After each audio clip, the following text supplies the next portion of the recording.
Bienvenidos al Reflejo de los Astros.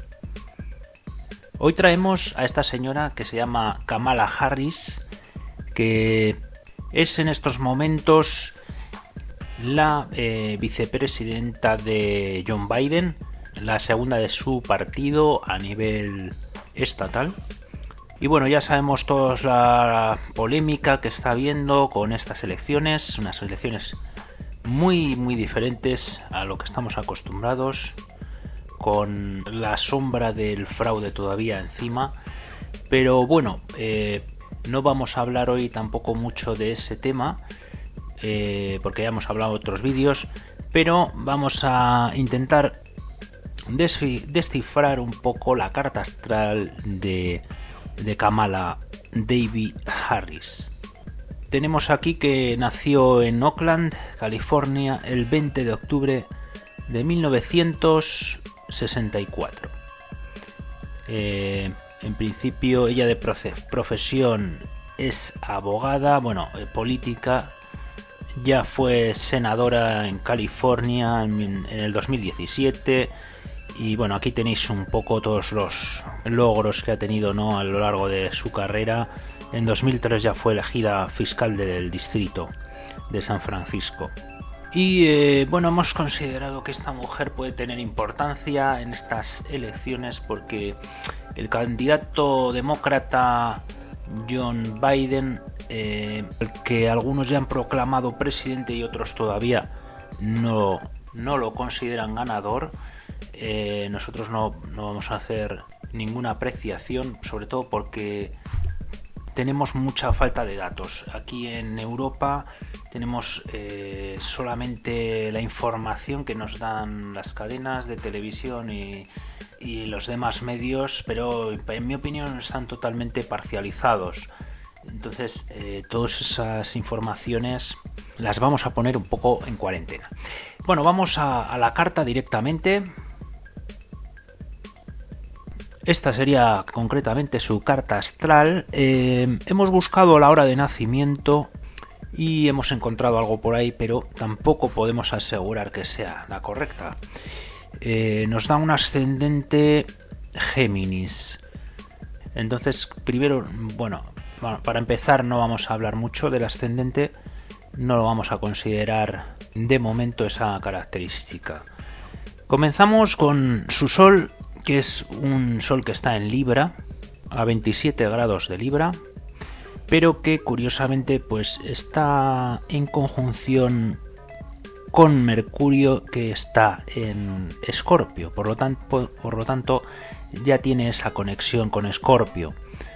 Además, teniendo en cuenta que su Neptuno, debido a la generación a la que pertenece, estaba también en Escorpio, y su Neptuno lo vemos conectado con un sextil a el stellium que tiene en Virgo, también a un planeta muy personal como sería Venus. Tiene aquí estos tres planetas, Urano, Plutón y Venus, en Virgo. Entonces están haciendo un stellium, le llamamos stellium a esta conjunción grande de planetas, que serían dos planetas o más. Tres planetas o más, sería ya un stellium. Además, ese stellium también se encuentra un poco conectado a su Sol por estas semicuadraturas, que una de ellas es bastante exacta, que sería la de Urano al Sol, y los demás planetas también. Podemos decir que se comportan ahí un poco en conjunto, ¿no? Esto nos da una personalidad con bastante fuerza en Virgo, también en Libra y también en Escorpio, por lo que hemos comentado de esta conexión con su Neptuno. Si miramos un poco los aspectos de Mercurio, el planeta de la comunicación y del desarrollo intelectual analítico, vemos cómo se encuentra conectado con trígonos a esta posición de Saturno en Acuario. Podría ser que este ascendente esté bien, ya que el ascendente Géminis nos da también ese componente intelectual, y Saturno ahí en el medio cielo también sería bastante acorde con una personalidad que llega a tener cargos de responsabilidad política de esta importancia. Vemos que es una persona con capacidad de esfuerzo, trabajadora, con esta fuerza que tiene aquí en Virgo, pero quizás excesivamente nerviosa o alterable, ¿no? Por esta oposición que tiene a la Luna, este Sol-Mercurio haciendo oposición a la Luna. Nació en una luna llena en Aries, las lunas de Aries, que suelen ser de personas muy movidas, no pueden estar quietas. Y esta semicuadratura con Urano, Plutón muy juntos, esta conjunción de Urano-Plutón que se encontraba en esos momentos en el cielo, es una posición muy potente que, si se encuentra en aspectos con planetas personales, como son en este caso el Sol y Mercurio, afectan mucho a la personalidad, a la forma que tienen estas personas de interactuar con el mundo, su mundo cercano. Urano le va a dar originalidad de ideas y Plutón también esa profundidad. Lo que pasa que al ser aquí un aspecto tenso, podemos decir que se va a convertir en un aspecto un poco complicado, ¿no? Un poco obsesivo. La gente que esté a su alrededor, podemos decir que el carácter, la forma que tiene de comunicarse con la gente cercana puede ser un poco desconcertante, ¿no? Sobre todo también al tener aquí a Venus. Venus está aquí en Virgo, mal posicionado y un poco eclipsado por estos otros dos planetas tan potentes, ¿no? Entonces esa capacidad para disfrutar del momento, para ser un poco agradable en el trato, etcétera, se ve bastante reducida, ¿no? En este caso. Y esto va a afectar tanto a su forma de comunicar como a su personalidad en sí misma, ¿no? Si ponemos la Luna también, vemos cómo se crea esta conexión se crea como este triángulo, ¿no? Generado por una oposición, hemos dicho, del Sol a la Luna, que sería, pues nació en luna llena, como hemos dicho antes, y luego con esta semicuadratura y este aspecto de 135 grados, que sería un aspecto de sesquicuadratura, se crea esta tensión entre el Sol, que sería su aspecto más visible, esa personalidad más acorde a la personalidad del ego, y la Luna, que sería su parte emocional, también muy tensionada su parte emocional, porque está con esta sesquicuadratura a este stellium de aquí, de los planetas pesados, que son Plutón y Urano, ¿no? Estos planetas, recordemos que muchas veces en astrología mundial, con los aspectos que van haciendo tensos, lo que hacen es generar crisis muy profundas y duraderas, ¿no? Podemos imaginar qué carga emocional puede haber en este caso. Si vamos a los aspectos de Marte, para ver un poco su energía más física, su capacidad de desenvolverse un poco ante las adversidades, etcétera, nos da también con estas cuadraturas a Júpiter y a Neptuno, que es una persona muy competitiva, quizás excesivamente competitiva. Vemos aquí como Júpiter y Neptuno están prácticamente en oposición. Aquí no me aparece porque tiene un orbe más pequeño, pero podríamos considerarlo. Por eso nos da aquí estas cuadraturas a Marte. Esta oposición de Júpiter a Neptuno nos va a dar mucho fanatismo político, ¿no? Ese pensamiento de que tú tienes siempre la razón en tus ideales, una persona a la que no vas a convencer fácilmente de otras ideas, ¿no? Y sobre todo con este Marte también involucrado, mucho más potente, mucho más bélico, por así decirlo. Además, Júpiter también estaba aquí en cuadratura a Saturno. Un Saturno que tiene bastante protagonismo en esta carta porque está en uno de sus domicilios, que sería Acuario. Por lo tanto, es un Saturno que, si le ponemos los aspectos al Sol, nos vemos como tiene mucha importancia, está muy aspectado a otros planetas personales. Esa rigidez que se genera aquí entre Júpiter y Saturno, y en este caso mucha más fuerza a Saturno, por estar en su signo y por tener además estos aspectos al Sol, de este Sol en Libra, ¿no? Este Sol en Libra, bien aspectado con Saturno y en conjunción aquí a Mercurio en Escorpio, nos puede dar esa pizca de armonía para el trato con la gente, ¿no? Libra aquí sería este Sol en Libra, de esta forma haría que esta persona busque un trato cordial, intente llegar a acuerdos, o por lo menos en apariencia, aunque luego ya decimos que como está tan condicionada por sus ideales que son bastante poco flexibles, ¿no? Entonces tienes esa contradicción. Puede que sea una persona que en un primer momento pueda parecer que está dispuesta al acuerdo, abierta a escuchar, a intentar dialogar, pero luego posiblemente cuando profundices un poco en esa discusión encuentres un muro, ¿no?, que va a ser bastante difícil de traspasar. En cualquier caso, estos aspectos de Sol, Mercurio, trígono con Saturno, sextil a la Luna, que nos da mucha memoria también, ¿no?, nos va a dar una mente bastante rápida y bastante efectiva, muy comedida también en sus palabras, un lenguaje muy estructurado.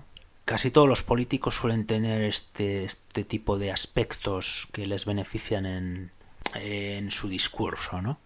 Si nos fijamos un poco dónde tienen situados los planetas, vemos como, por ejemplo, Sol estaría en aire, en Libra, mucha fuerza también en tierra, este stellium de lo que hemos hablado, fuerza también en fuego, Marte, la Luna, Júpiter en tierra, Saturno en aire. Vemos como tiene mucha fuerza en aire, que es el planeta es el elemento comunicativo, rápido, mental. Entonces eso tendría bastante. El fuego es el que le da esa asertividad, esa confianza en sí mismo, esa potencia, ¿no?, que te da el fuego. Y la tierra también con mucho interés material, en el sentido sobre todo de la consecución de objetivos planteados, ¿no? Meticulosidad, con este Virgo tan marcado, energía dirigida a las cosas prácticas de la vida, de los objetivos que se va proponiendo, esa habilidad, ¿no?, para ir consiguiendo esas metas. Pero si faltaría algo aquí sería el elemento de agua, porque tiene a Neptuno en Escorpio, que sería un signo de agua, pero Neptuno es un planeta transpersonal, y Mercurio sí que es planeta personal y psicológico, y sí que está en Escorpio, signo de agua, como ya decimos, pero como contrapeso no sería suficiente, y sobre todo si damos por buena la hora y si este ascendente es correcto, el ascendente de Géminis, que también sería aire, pues se queda como con poca agua, ¿no? Esa capacidad para poder balancear a nivel emocional esta carta estaría bastante descompensada. Faltaría esa serenidad que te puede dar el agua a la hora de digerir todos los datos que vas obteniendo, sobre todo una persona con tanto aire que maneja tantos datos, tanto energía mental. Pero el agua es el que te da luego esa capacidad de descubrir el lado espiritual, ¿no? Esa conexión con una inteligencia superior que es superior a ti y que realmente te está indicando cuál es la verdad en la vida, ¿no? Que son las cosas importantes de verdad de la vida. Eso sería un poco lo que te ofrece la energía del agua, ¿no? Su luna, ese aspecto emocional, se encuentra en esta carta un poco tensa, un poco fácil de desequilibrar, ¿no? Es el equilibrio que tiene que tener las emociones y tu personalidad más diurna, por así decirlo, que sería el sol, se encuentra fácil, enseguida se va a ir hacia un lado o hacia el otro, ¿no? Es un poco rígida, puede dar cambios de humor repentinos y quizás buscar esa seguridad interior, ya no tanto en el lado material de querer obtener más bienes, más seguridad por ese lado, sino un poco por el lado del poder, ¿no? Ya que tenemos aquí esa conexión bastante fuerte con Saturno. Es esa sensación de que tienes que autoafirmarte mediante la autoridad, ¿no? Es un aspecto tenso de esta carta. Siempre que haya, si en un momento dado miramos tránsitos de la carta, los planetas que van pasando en el momento concreto, siempre que haya un aspecto a esta oposición, ya sea al Sol, Mercurio o a la Luna, se va a crear una tensión en la carta. Porque cuando toca ya sea la Luna o sea el Sol, va a tocar también a la otra parte. Bueno, y para acabar ya vamos a hacer una pequeña consideración de los tránsitos que va a tener. Bueno, teníamos aquí ya preparado los tránsitos que pueden ser los más conflictivos, que serían Plutón a su Sol, Saturno al Sol y Júpiter al Sol. Como hemos dicho, cuando haya aspectos directos al Sol, también van a hacer otro aspecto automáticamente a la Luna. O sea, va a involucrar a las dos luminarias, cosa que va a ser muy importante en el efecto que va a tener el propio tránsito, ¿no? Estos planetas lentos marcan cambios en la vida muy importantes, y como vemos aquí, ya se estaba acercando a la cuadratura todos estos planetas, creando unos aspectos muy tensos a la carta de Kamala Harris.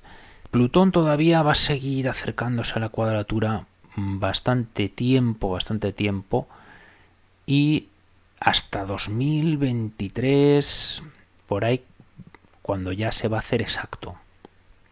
O sea, esto quiere decir que su vida va a tener un cambio muy, muy importante. Un aspecto muchas veces complicado, esta cuadratura, si no la sabemos llevar bien. Pero aquí lo que ha pasado es que también se ha juntado con Saturno la cuadratura, porque recordamos que Plutón ha estado en conjunción con Saturno hace poco y con Júpiter, y ahí ya a finales de año va a ser el momento tenso. Si hacemos, por ejemplo, aquí el tránsito ya en diciembre y vemos cómo se generan estas cuadraturas aquí, como decimos ya para diciembre, que producen sin duda un momento de mucho cambio, estrés, un poco como falta de control, ¿no? Es la sensación que se puede obtener con este tipo de tránsitos. Es la situación mundial que tenemos y que puede estar afectando a mucha gente. En algún momento hablaremos de cómo nos afectan a cada uno los tránsitos. Hemos tenido este stellium aquí en Capricornio, dependiendo de las casas donde tengamos nosotros concretamente ese stellium, ¿no? Donde nos va a afectar más, en qué sector de la vida y de qué forma, ¿no? Si más tenso o menos. En este caso, por ejemplo, se puede ver claramente, ¿no? Con estas cuadraturas que está afectando mucho. Claro, si hiciéramos caso de las casas, por ejemplo, vemos que este libro en la casa 8 tiene que ver mucho con los pactos, con los socios, etcétera, con la renovación de estos condicionantes de la vida, ¿no? Estas relaciones con otras personas muy importantes que pueden hacer que cambien todas las condiciones de tu vida, ¿no? Así que bueno, vamos a dejar aquí el vídeo de la carta natal de Kamala Harris. Muchas gracias por ver el vídeo y nos vemos en el siguiente.